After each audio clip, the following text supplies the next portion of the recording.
Okay, welcome to this quick and dirty get you started tutorial for Yarn Spinner. Yarn Spinner is a dialogue tool for Unity. It allows you to easily import Yarn language dialogue, kind of looks like this, into your Unity game so that you can have quick node-based editing for simple dialogue between NPCs and player characters. Think of Night in the Woods or a short hike. And it's pretty easy to get started, so we're going to jump right in. The purpose of this tutorial is to get you started. Just get it up and running, get it into your project. You can make things pretty later, but we're going to make it work. So let's do that. I'm going to assume that you already have Unity downloaded and installed. That's kind of its own thing, but if you don't have that, there's plenty of tutorials on installing Unity, so go ahead and make that happen before you continue with this. But if you do have that, our first couple steps are going to be to install Yarn itself and Yarn Spinner, which is what sort of interfaces between Yarn and Unity. So I would start by going to the Yarn Spinner website. That's secretlab.com.au/Yarn Spinner. And once we're there, there's a handy little link right here that's going to take us to the Yarn language as well. So I'm going to go ahead and grab that first. From the Yarn GitHub, just scroll down a little bit, and there's a little link here labeled builds. So we'll do that. And there is a handy installer. Used to be you had to just like export the zip to wherever your destination folder was, but now there's a nice installer with an executable. And I'm pretty sure this is labeled Win64, but I'm pretty sure this works with Mac as well, because when it's unpacked, I do see a Mac folder in there. So download that, run the installer, and once you've got that installed, you can download, or you can scroll down a little bit on the Yarn Spinner page to the download Yarn Spinner section. And Yarn Spinner is conveniently given to us as a Unity package, so you can just download that right away and import it straight into any of your Unity projects. You don't have to worry about installing it. Once it's downloaded, I've stuck it into my Yarn folder just so I always know where to get it. It's really easy to access. So once you have both of those, you don't have to worry about installing this yet. We'll start up a project later. But let's go ahead and start a Yarn file. Yarn is heavily inspired by Twine, so if you've ever worked with Twine before, then you have a little bit of a head start. But if not, it's pretty simple to jump into. We have our start node here labeled start, so we can double click on that, and that's going to be the, by default anyway, the first node that we jump into.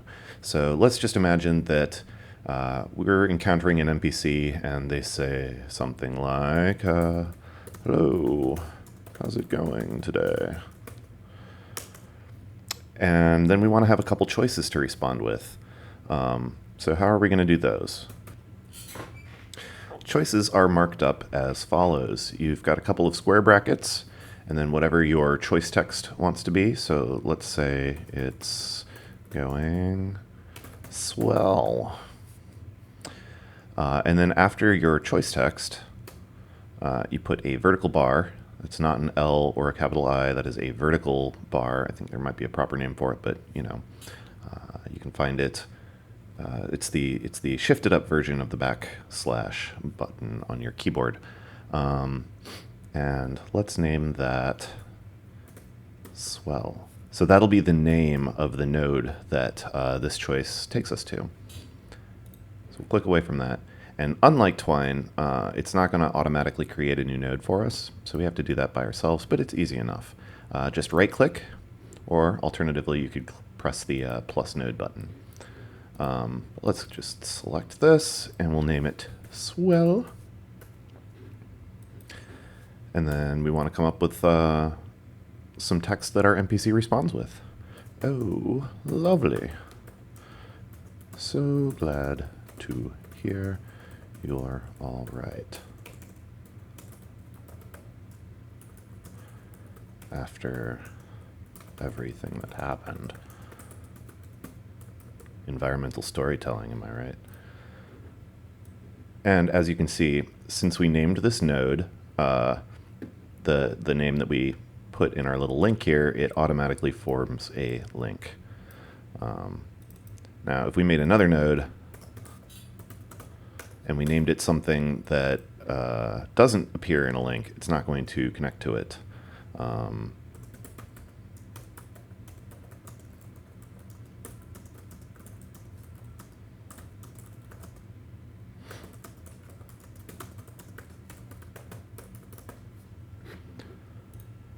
So yeah, we don't have a link to a node named grandma, so it doesn't just automatically connect, and that allows us to keep track of things a little bit easier. So what good's a choice if there's only one though, right? Let's add another.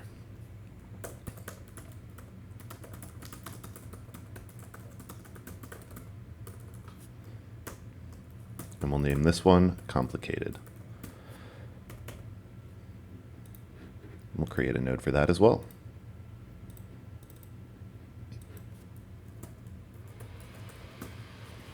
Apologies for the audio quality. My laptop likes to take off like a jet engine every once in a while with its fans. So if you support me financially, maybe I can eventually buy a better laptop and give you crisp, clean audio like I would really, really love to.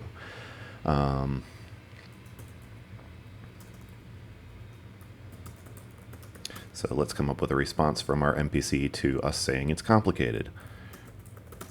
It do be like that sometimes. It really do. All right, so we have a little conversation. It's short and sweet, but it'll give us the gist. So let's save this. We have a number of options of file formats to save in.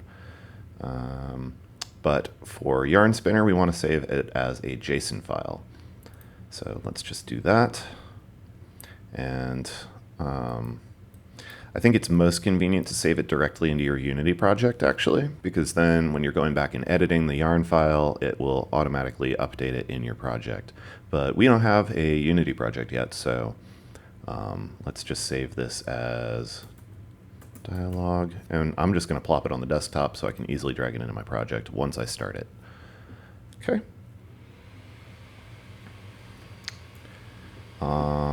Okay, so we have our little dialog file started. Let's make a Unity project. We're going to create a new project. For now, let's do a 3D project. You can do a 2D project too. It's actually, I don't think it'll make a difference to this tutorial process. You can name it whatever you want. I'm going to name it Yarn Spinner. Great. But ideally, you're going to take this tutorial and just go hog wild from there. So you might as well name it the name that you intend to give to your game. And I'm going to take a nice little coffee break while Unity takes its sweet time to load. Okay, and we're back. So we have a brand new, fresh, naked Unity project. And the first thing that we're going to do is bring in our Yarn Spinner package. So you can just drag it right into the assets folder, just like this.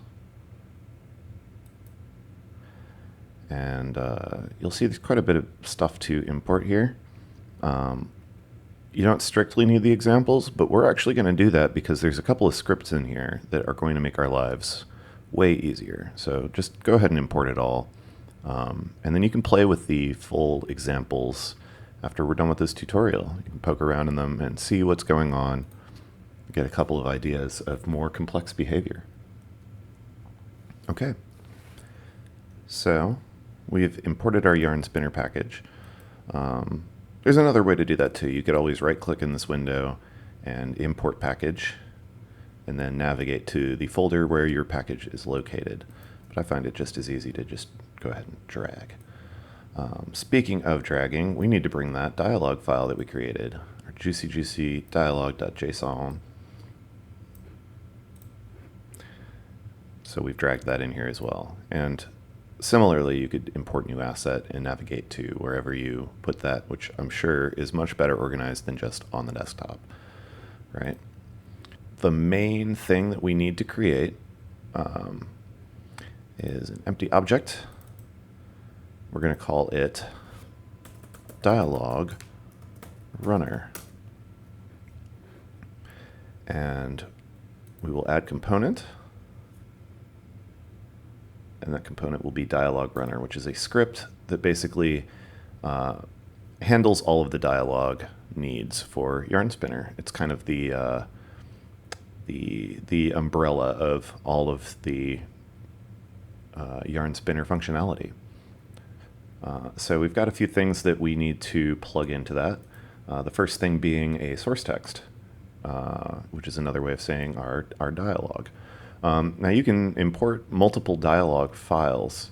If you're getting to have a pretty complex game, it might be useful to divide your dialogue up into several different files, maybe one for each character, or what have you, or one for each scene, or whatever way you want to organize it. I'm not going to get into that, but for now we have the one, and it's easy enough to just drag our source text right over there, and you can see that the size of our source text array has increased by 1.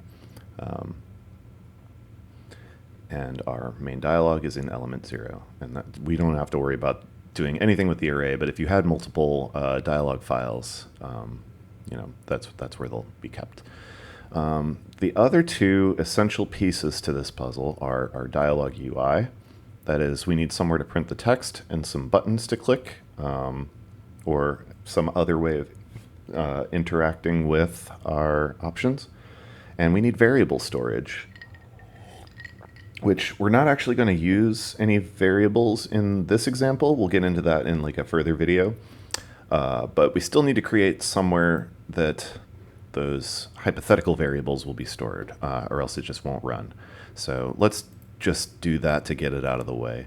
We'll create an empty object. We'll call it variable storage. And the only way that it's going to, you can see we try to drag that in right now, and it's not going to let us.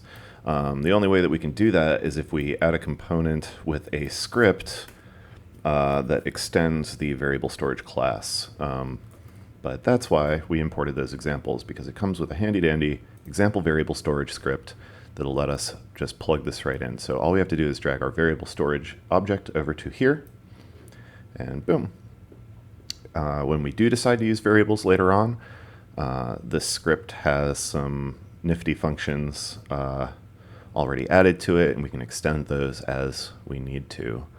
The second thing that we need is a dialog UI. We need somewhere to display the text, and we need some buttons. So let's create that. Yarn Spinner does not discriminate on like what you use as your UI, but we're just going to use the default Unity UI assets. So we'll make a canvas, which if you haven't used Unity's UI before, a canvas is basically it's basically just a container for a bunch of UI elements. So you might have one canvas for your UI, or for your dialogue. You might have another canvas for your menus, etc. But this is a container into which we can put all of our UI elements for this dialog system. So let's call it dialog UI.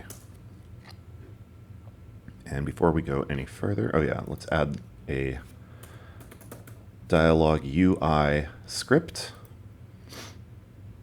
And again, this came as an example. You can write your own, or you can hack the one that they gave us, whatever's best for you. But for the purpose of this tutorial, let's just use what they gave us because it does everything that we need it to. So we'll go back over to the dialog runner object and drag our dialog UI over to, there we go, and we're all plugged in. So the dialog UI itself, it needs a dialog container, which is, for our purposes, going to just be this canvas. And the dialog container is, it needs to know that because it needs to know when your dialog starts and ends, it's going to make it appear and disappear. So this whole canvas will appear and disappear as needed, as dictated by that. Yeah, line text is for basically our NPC text, and then our option buttons are going to be for our choices. So let's create that line text object first. We're going to make a child of the dialog UI by right-clicking on it and going down to create a text object. And let's call that NPC dialog. We can call it whatever, but that's what we're going to call it. We have a few options to make it pretty. We're mostly just going to make it work for the purposes of this tutorial, but I wanted to center it. I kind of want to make it dark so I can see it better. And let's up the font size a little bit. And we could potentially have whole paragraphs of text coming in here. So let's make the window a little bit bigger. Press the Alt key while you're resizing, and it'll do it from the center. So we can go back to our dialog UI and now drag that into the line text slot. And that will be where it prints all of these parts. So we need somewhere to put these options now. Let's make a couple buttons. Go down to UI, and we have buttons. And buttons are basically just an object with a button script. So let's pull that down here. We will resize it a little bit because we might have whole sentences getting printed here too. And if you wanted to get fancy with it, you could write us, wow, it's not centered, is it? I don't care. We're going to make it work. We're not going to make it pretty. That's up to you. That's an exercise for the listener. But we might be printing whole sentences as responses. So let's make this button a little bit bigger.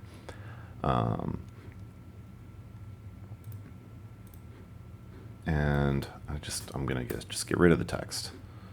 In fact, let's do that here too. It actually doesn't matter. It's going to get rid of whatever default text is there when it puts in whatever it's pulling from our yarn file. But just so I'm less distracted, we're going to take that out. And let's rename this button to option 0, which might sound counterintuitive unless you're familiar with arrays. So when we pull this button into the option buttons array, notice right now its size is set to 0. Now its size is set to 1. You'll see that element 0 here, arrays start counting at 0 instead of 1. So it's easier to name it option 0 just so we're kind of on the same page. It'll go 0, 1, 2, 3, etc. Excellent. So we have one button, and let's Control D to duplicate that. We'll pull this down here. Except we'll name this one option 1. Perfect. So we have 2 buttons now. Let's pull that into that array as well. So now both of our buttons are in the option buttons array, and that doesn't guarantee that it knows what to do with each button though. So we need to tell our buttons to do something. We'll click on our button, and down here under the button script, we have an on click, which is basically saying, here's what we're going to do whenever you click on the button. So we'll click the little plus button here. And this isn't super intuitive, the way that it's displayed, and there's no tooltip text, so be thankful that you have me here explaining everything to you. This is basically saying, what object would you like to pull functions from? And we want to pull functions from the dialog UI object, because that is going to have useful things that we can do with our dialog. So we'll scroll down to example dialog UI and choose the set option function. And that's going to tell our script, yeah, you chose option 0, which is the first one. We'll do the same thing for option 1. Pull the dialog UI into here. Choose the set option function. only for the option 1 button, we want to choose option 1. So anytime you're making a yarn node, it's going to basically put these choices into an array in the order in which they appear. So the first one that we made is option 0. The second one that we made is option 1. And you could have as many options as you want, really, and it's just going to keep tacking them on there. 2, 3, 4, 5, etc. So let's run our beautiful game and see how it works.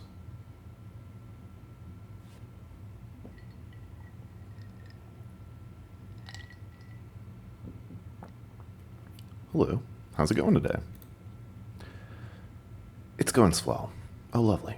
So glad to hear you're all right after everything that happened. So it works. Let's make sure that it works with both of them. Always good to test. But as long as we typed in those integers properly, it should work.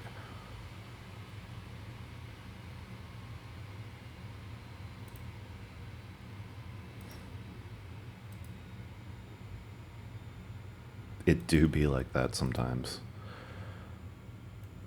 Now, if you feel like that text speed was a little bit slow, that's actually an option that you can mess with. We can turn that up a little bit, and it'll run a little bit faster. So this is looking pretty good already. You can see how easy it would be to go from there, right?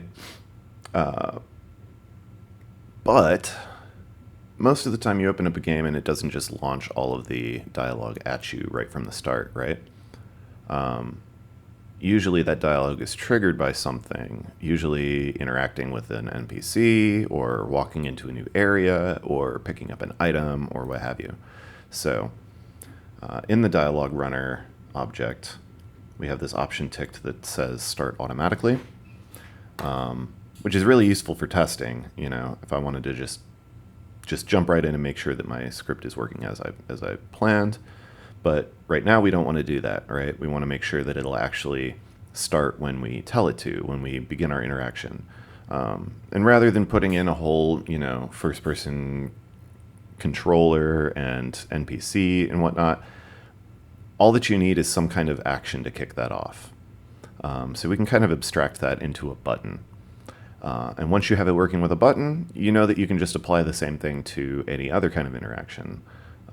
Collisions or object pickups or whatever. All you have to do is call that function. So let's just make an abstract button so that we can test that functionality. So the way we're going to do that is we're going to create a new canvas. We have to use a different canvas because the main one is disappeared when it's not in use, right? And under that canvas, let's make a button.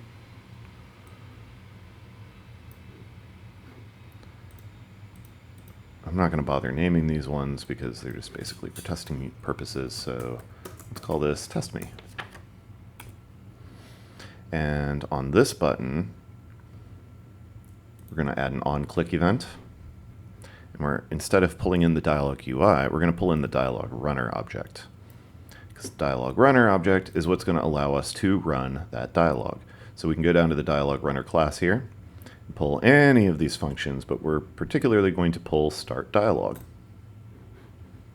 So now, when we run our game,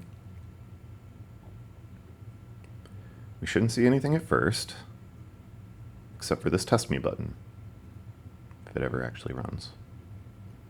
Yep, nothing but the Test Me button. But then when we do that on-click event, okay, so I'm seeing that turning the text speed up makes it go slower, which is brutal. I'm gonna change that right now. That's good to learn. I usually use it at the default speed, but now we know. We do not want it to increase, we want it to decrease. So let's try it a little bit faster, right?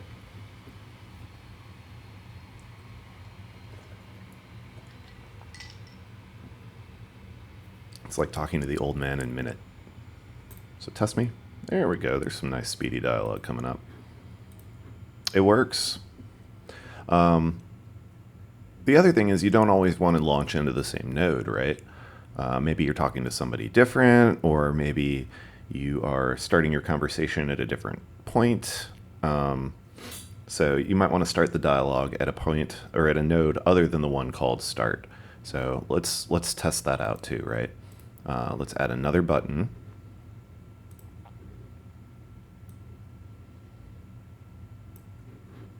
And we'll make this one say test another node. And on the on click, we're going to pull in the dialog runner object again. We're going to go to the dialog runner class. This time we're going to say start dialog string.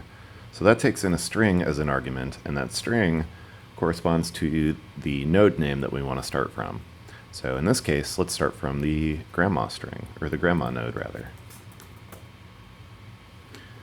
And now, when we click that second button, it should start us from our grandma node.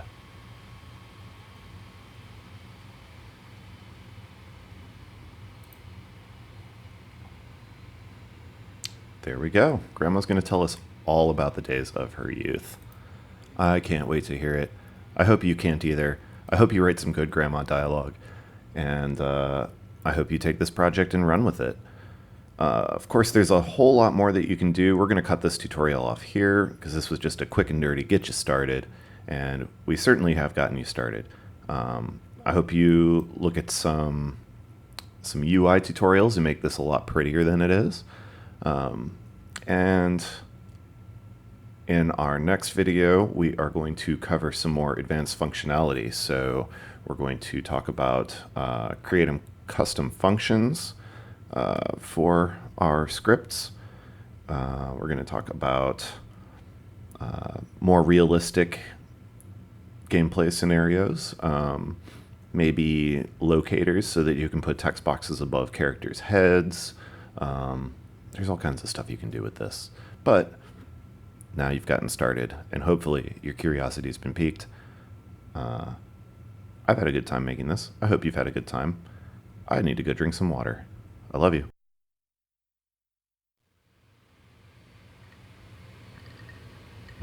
Listen to that ice clinking. Unity tutorial ASMR. I'm giving you iced coffee. You're loading the assets. They're the best assets that you've ever made. You're going to make an amazing game.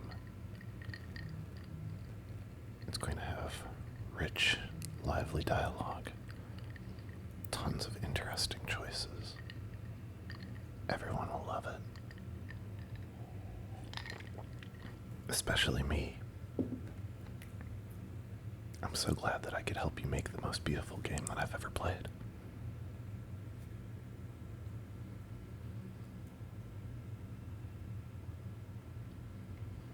Jesus Christ. I'm trying to hold my body perfectly still so that my chair doesn't squeak. Please buy me a nicer chair.